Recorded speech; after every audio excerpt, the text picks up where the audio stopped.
In yesterday's video, we got to know Curie, the charming robot with the French accent. But in today's video, we need to address the big elephant in the room and tackle a potentially awkward topic. I need to issue a few warnings before we begin. In this video, I am going to talk about some major plot spoilers concerning what happens to baby Sean. We're also going to be talking about a major plot spoiler concerning Paladin Dance and some compromising information that we learn about him. So if you haven't gotten that far yet and you don't want spoilers, now's your chance to turn back. And finally, we're going to be talking about something that might make people really uncomfortable, and it might ruin their gameplay. They may not see Curie in the same way ever again. They may not be able to look past it. And so for them, even talking about this may make Curie less fun. So before watching, just use your best judgment. Now, when we meet Father, he tells us why everyone at the Institute calls him Father. Human synths? Really? Human-like synths. A great distinction. The Institute endeavored to create synthetic organics. The most logical starting point, of course, was human DNA. I was exactly what they needed. And so it was my DNA that became the basis of the synthetic organics used to create every human-like synth you see today. I am their father. Through science, we are family. The synths, me, and you.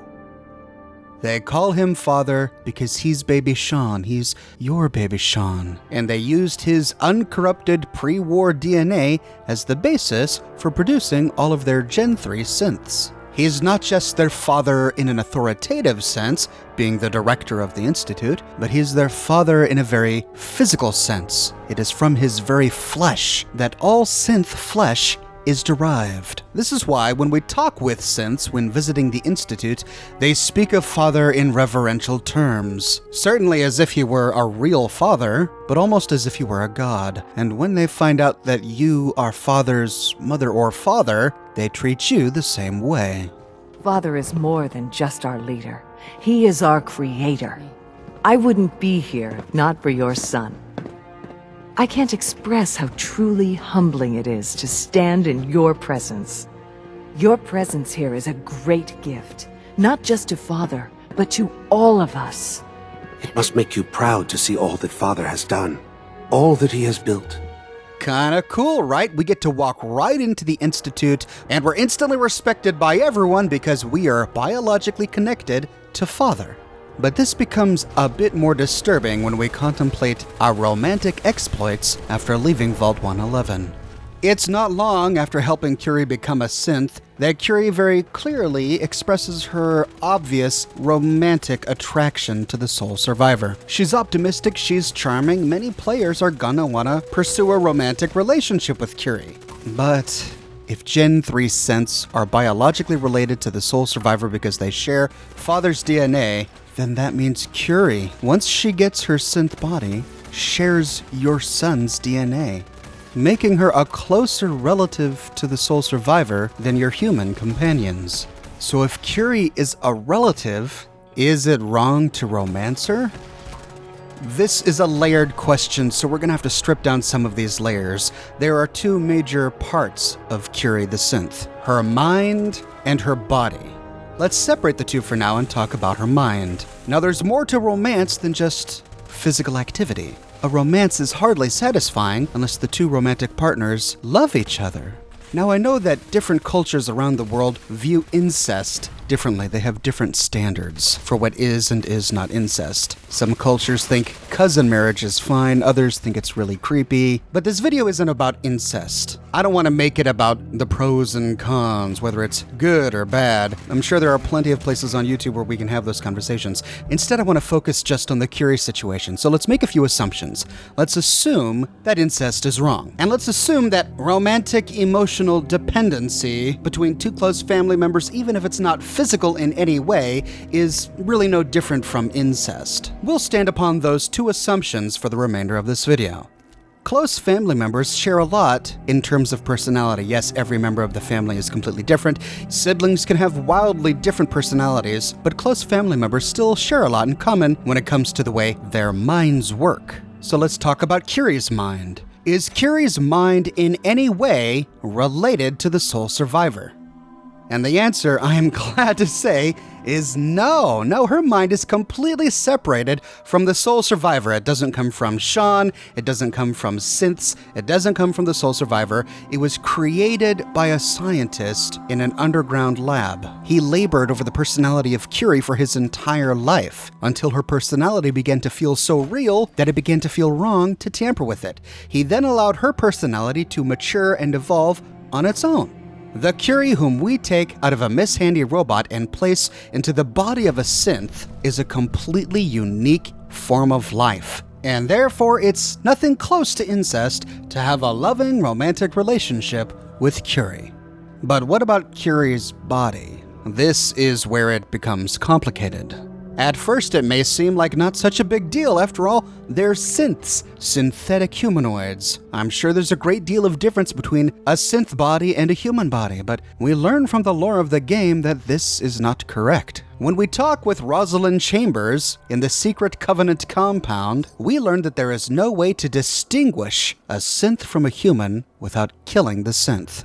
Now, this may seem preposterous to us. After all, we know that there's a synth component in the very center of every synth's head. Surely something like that would show up on an MRI or an X-ray. Maybe MRI machines don't work in the post-apocalypse. Maybe that technology has been lost. Whatever the reason, we have to accept in the lore of this game that Rosalind Chambers is correct. It's impossible to tell the difference between a synth and a human. This means that a synth body is not made of plastic and aluminum, gold, silver, metals, and alloys. No, it's made from flesh, from body parts that are grown in an underground lab. Curie's beating heart may have been grown in a lab, but it's still a beating heart.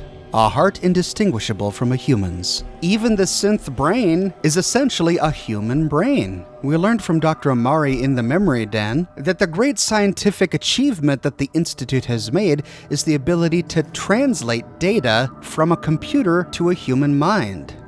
But some synths have cybernetic enhancements that interface directly with their brains. The Institute must have found an interpreter for raw data. That's my hope, at least. See, there's nothing special about a synth brain. What's special is the synth component. The synth component translates ones and zeros into information that the human brain can process. All information is the same. What differs is how it's contained. Information in a computer is contained in ones and zeros. Information in a human body is contained very differently, but it's still fundamentally the same information. All the Institute did with their amazing synth component is invent the ability to translate digital information into information that can be processed by a living piece of human flesh, the brain.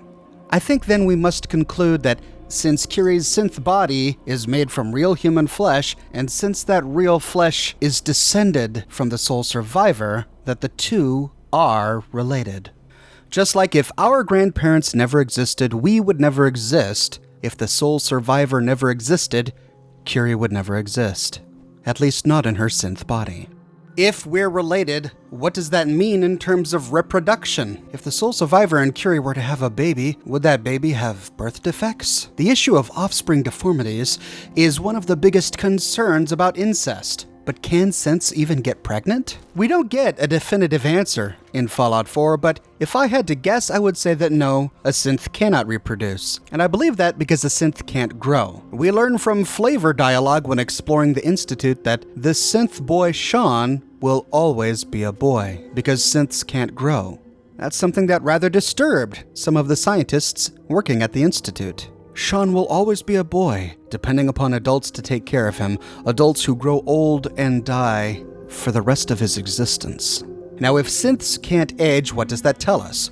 Well, today scientists don't fully understand the aging process, but they have a number of different theories to explain them, and one of the most compelling ones is that the body sheds a percentage of its DNA every single year. Humans lose around 0.6% of their heart muscle DNA, for example, each year. This genetic instability basically places a clock on every single human being. Even with the perfect health, we can't avoid losing DNA every single year, and once we're out, we're dead.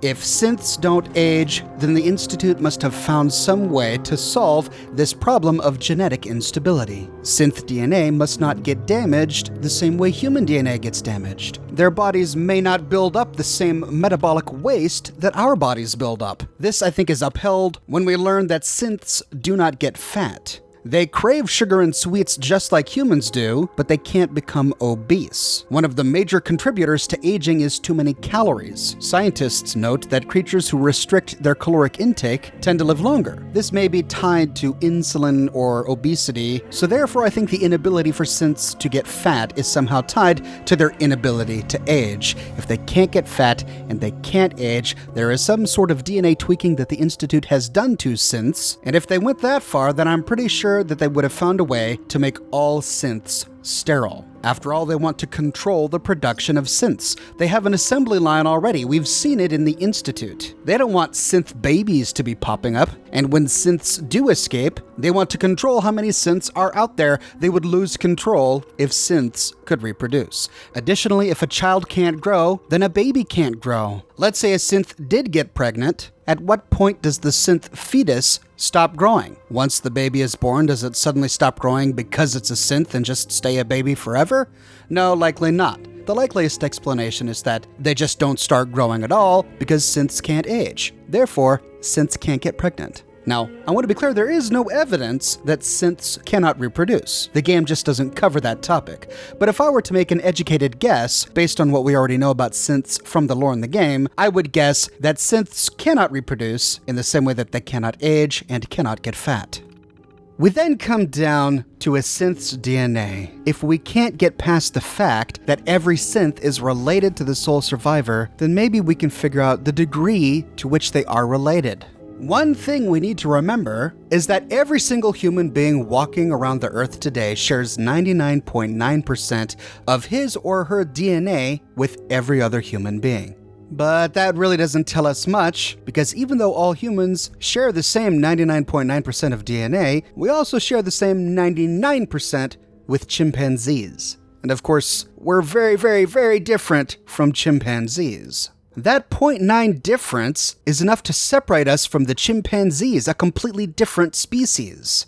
So the DNA really doesn't matter. After all, DNA are just the building blocks that are used to create an organism's genome, or genetic material. Inside a human cell is a nucleus. Inside the nucleus is a chromosome. Inside the chromosome is a gene, and a gene is just a segment of DNA with a programmed function. It is these programmed functions of genes that are inherited by our descendants.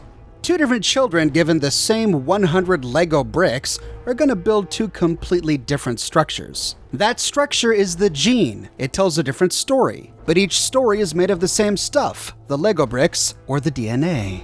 So it makes perfect sense that the Institute would search for non-contaminated DNA from within the sole survivor's son. They just needed the building blocks of genetic material to create their synth.